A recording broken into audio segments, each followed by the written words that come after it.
Terima kasih atas kesempatan yang telah diberikan. Baik, menanggapi pernyataan tersebut, saya sebagai pembicara satu tim oposisi akan menanggapi hal ini sebagai berikut. Bicara mengenai kemampuan kognitif akademik adalah kemampuan yang difokuskan kepada pembelajaran teori kuantitatif dan kualitatif yang mendorong siswa lebih difokuskan untuk teori akademis.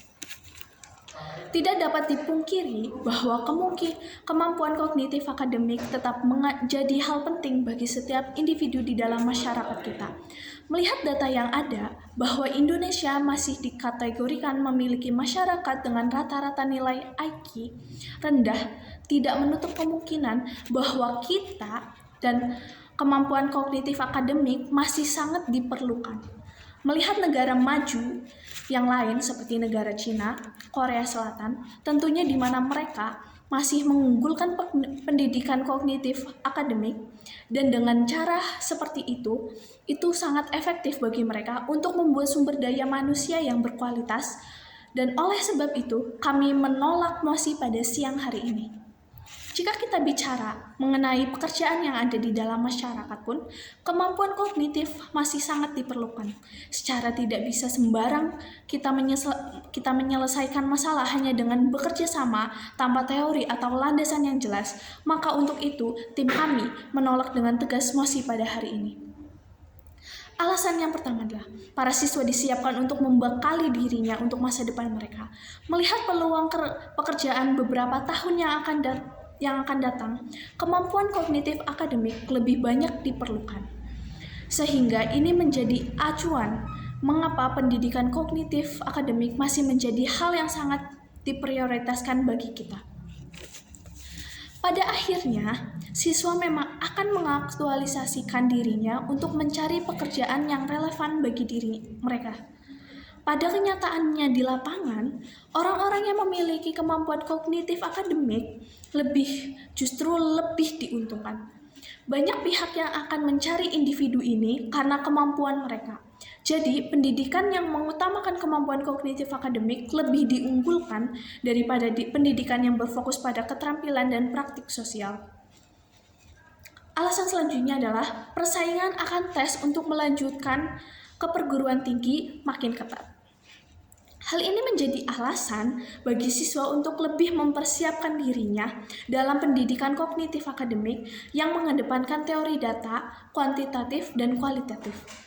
Melihat syarat pekerjaan sekarang pun yang membutuhkan lulusan sarjana, maka para siswa secara tidak langsung dituntut untuk masuk ke perguruan tinggi yang pada awal perjuangan mereka dibuktikan dengan kemampuan tes kognitif akademik yang baik.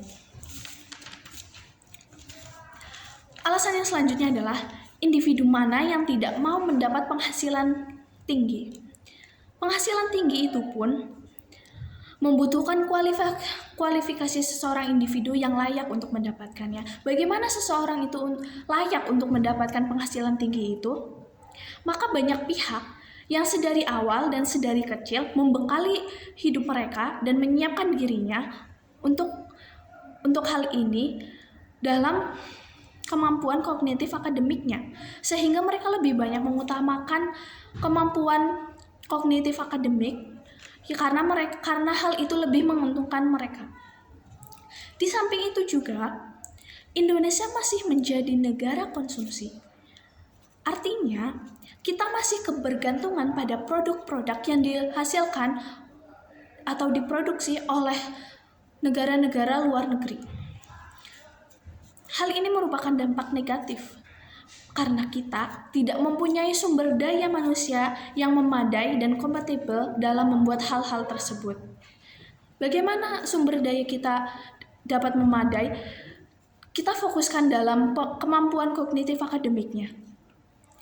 Maka ditekankan sekali lagi bahwa pendidikan yang berdasar kemampuan kognitif akademik masih harus diprioritaskan dalam hal apapun.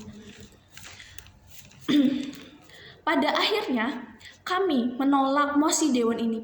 percaya bahwa pendidikan yang berfokus pada pengembangan keterampilan dan praktik sosial lebih baik dibandingkan hanya berfokus pada kemampuan kognitif akademik. Dengan inti bahwa masyarakat Indonesia masih perlu kemampuan kognitif akademik yang difokuskan untuk pengembangan di dalam setiap individunya.